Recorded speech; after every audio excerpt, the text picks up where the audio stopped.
Picture Mount Olympus, home of the gods. Among them, Ares stood out. The son of Zeus and Hera, he was the most disliked of all the Olympians. He was the god of raw, chaotic bloodlust. Ares thrived on the frenzy of battle. His constant companions were his sons, Phobos and Deimos, fear and terror themselves. Even Zeus referred to him as the most hateful of all the gods. Ares loved war purely for its own sake. The Greeks didn't worship him out of love. They knew war was an inevitable part of life. Ares was a god to be feared and appeased. He was a constant warning of war's brutal, uncontrollable force. To truly understand Ares, the god of war, we need to delve deeper than just his title. A crucial step is to compare him to Athena, his sibling and often his direct rival in the pantheon. Their differences highlight the complexities of warfare in the Greek world. Athena was war's strategist, calm, wise, and disciplined. She embodied the calculated approach to conflict. She represented the intellect behind victory, the careful planning and tactical genius. Ares, on the other hand, was the embodiment of chaos and unbridled rage. Athena's victories were clean and purposeful, achieved through careful maneuvering and strategic advantage. Ares is wild and bloody, fueled by the raw, untamed fury of battle.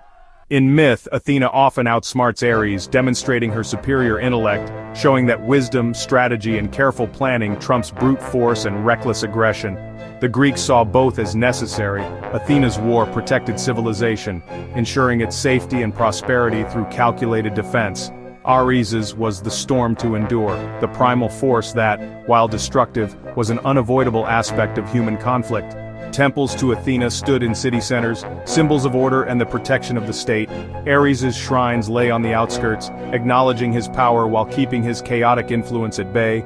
Their rivalry reflected the Greek belief order and intelligence should ultimately rule over violence and brute force in the affairs of both mortals and gods.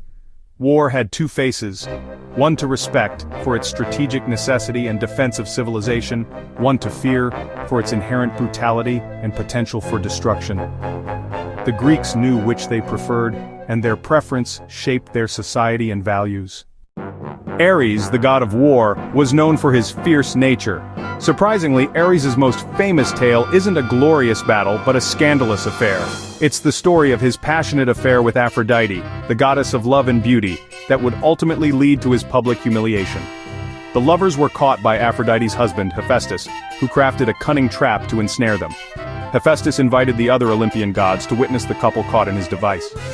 Ares became the laughingstock of Olympus. The Areopagus, the hill in Athens that later became the site of the city's high court, was named in honor of Ares's trial, forever linking the concept of justice with the god of war. His stories serve as a cautionary tale, reminding us that unchecked aggression and uncontrolled rage ultimately lead to downfall and destruction. The Greeks saw war as tragic necessity, not glory. Ares embodied war's chaos and cruelty, not heroism. Unlike the Romans' Mars, Ares was feared, not revered.